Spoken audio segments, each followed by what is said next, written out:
জয় বজরংবলী জয়। কথিত আছে বন্যেরা বনে সুন্দর, শিশুরা মাতৃ করে।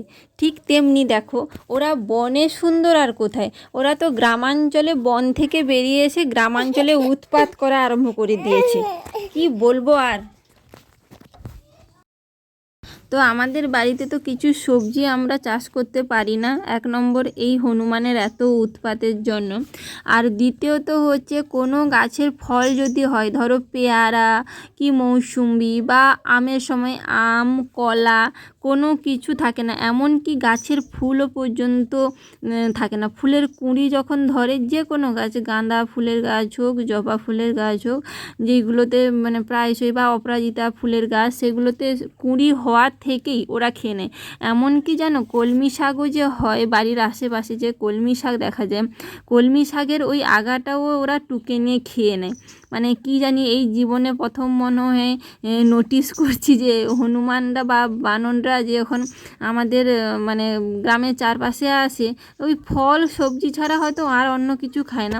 কিন্তু এখন এত ওদের হিউজ হিউজ পরিমাণে বানরের উৎপাত যে ওরা যা যা চোখের সামনে পাচ্ছে ওরা কিন্তু সেটাকে তুলে নিয়ে খাবার হিসাবে খেয়ে নিচ্ছে।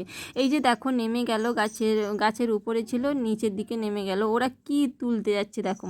এই যে আমরা যে আম খেয়েছি, আমটা খাওয়ার পরে যে এই যে আঁটিটাকে ফেলে দিয়েছিলাম না, ওই আঁটিটা থেকে অঙ্কুরিত হয়ে আঁটিটা কি হয়েছে, আম গাছ বেরিয়েছে। দেখতে পাচ্ছ ছোটো ছোটো আম গাছ বেরিয়েছে। ওই আম গাছ সমেত আঁটিটা তুলে নিয়ে আসছে এবং আঁটির উপরে এই যে দেখো হাতে নিয়েছে, দেখো দেখতে পাবে তোমরা নিশ্চয়ই। আমি তো প্রথমেই দেখে অবাক হয়ে গেছিলাম।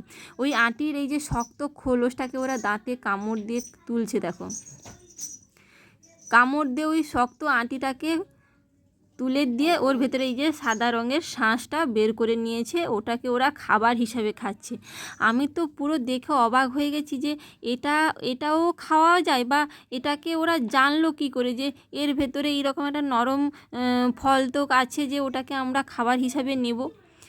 মানে প্রথমবার তো আমি দেখে অবাক হয়ে গেছি। জানি না তোমরা এই ব্যাপারটা কেউ দেখেছো কি না, আর যদি দেখে থাকো তাহলে প্লিজ আমাকে জানিও কিন্তু, যে এটাকেও হনুমানরা মানে খাবার হিসাবে খাচ্ছে।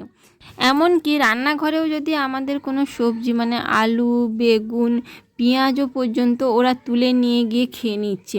এবং আমরা যদি ওদেরকে তাড়াই, আমরা মহিলারা যদি ওদেরকে তাড়াই, আমাদেরকে কোনো মানে পাত্তা দেয় না, কোনো পরোয়া করে না, আমাদেরকে কোনো তোয়াক্কাই করে না ওরা। আমাদের মহিলাদের গলা শুনলে ওরা কোনো মতেই যায় না, একমাত্র পুরুষদের গলা ছাড়া। মানে এতটাই ওরা পরিবেশের সঙ্গে মানিয়ে নিয়েছে। সুস্থ থাকবেন, ভালো থাকবেন, ধন্যবাদ সবাইকে।